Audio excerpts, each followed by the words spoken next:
অবশ্যই সাবিরিন।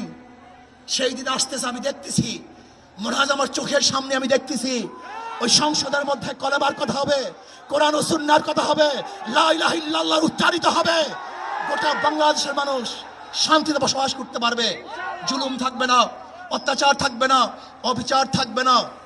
প্রত্যেকটা মানুষের প্রাপ্তি তাদের ঘরে ঘরে পৌঁছানো হবে। আজকে আমার মা বোনেরা মনে করছে ইসলাম ক্ষমতা আসলে আমাদের অবস্থাটা কি হবে। ইসলাম ক্ষমতা আসলে প্রত্যেকটা মা বোনের ন্যায্য অধিকারকে প্রতিষ্ঠিত করা হবে।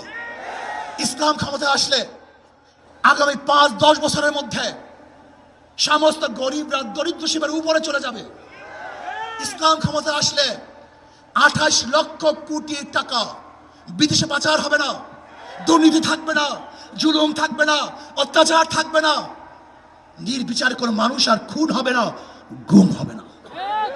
ইসলাম ক্ষমতা আসলে শ্রমিকদেরকে তাদের অধিকার আদায়ের জন্য রাস্তায় নামার কোনো প্রয়োজন হবে না।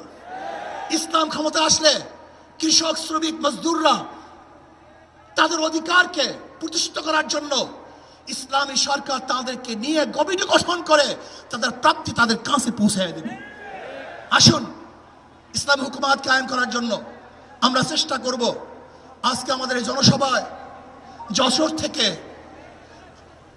আমার কিছু ভাই আসার সময় তার অ্যাক্সিডেন্ট হয়ে শাহাদাত বরণ করেছে।